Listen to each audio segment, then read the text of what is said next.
For me, never giving up meant just that. I mean, every single day when I woke up, I thought, today's the day.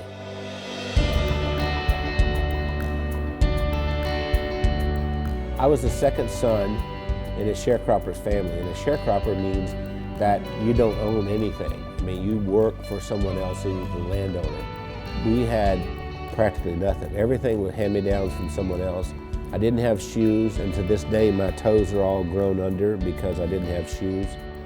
I remember I had this encounter with my mother, and I said, you know, tell me you love me, and she didn't do it. And so I went down and I sat on this creek bank, and I thought, you know what? I don't care if anybody loves me, I love me.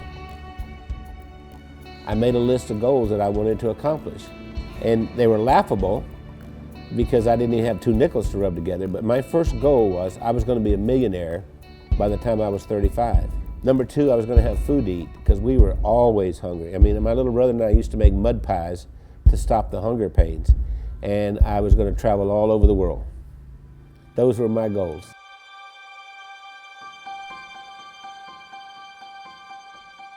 I've learned everything from working with Randy. I didn't know anything about business. I started out, before I met Randy, I was a teacher, a mathematics teacher. Well, I think we have a very good balance. Randy's really good in sales and telling the story and explaining why people need to have whatever it is that he's selling. And then he comes to me and says, Wendy, can we make it do this? And I have to get it done.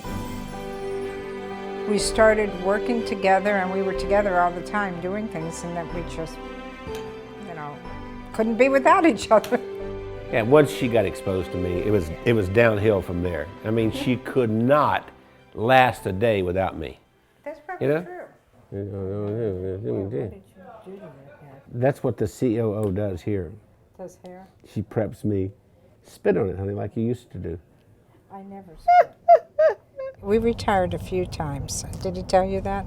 We've tried retirement 3 times, but we never figured out exactly how to do it because we've worked all of our lives. We took a year and we traveled around the world. Then when the decision of the day became, where are we having breakfast? I thought, we're in trouble.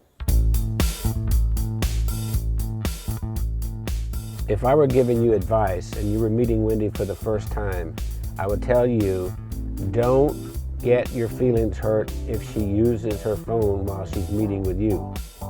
Hey, Kim. Hey, Chris. Okay. I'll see you in the morning. All right, bye. Bye-bye. I kind of feel like a triage nurse at a hospital.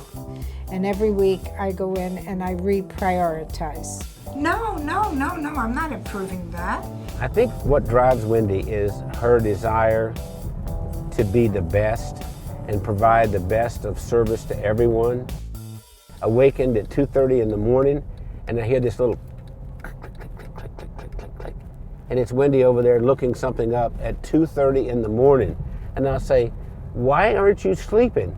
You can do that tomorrow morning. We are the definition of entrepreneurs. And we don't like doing one thing at a time. We have to do a lot of things at the same time. It's not just Randy and Wendy doing all this work.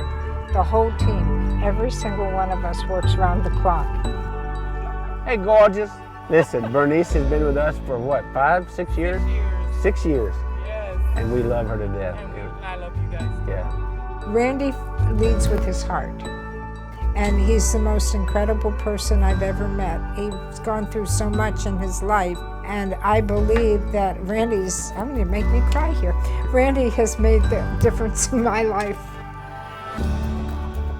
What's important is, what do I contribute this day to make the world a better place? I know that sounds corny, but that's really what it is. My daddy used to say, we leave here with empty pockets. The other thing my dad said is that when you leave, you'll be accountable for 2 things. 1, how did you treat Mother Earth? And 2, how did you treat the people on Earth? I feel that I have found joy and that I've given joy, and I think there's a lot more joy that we can give.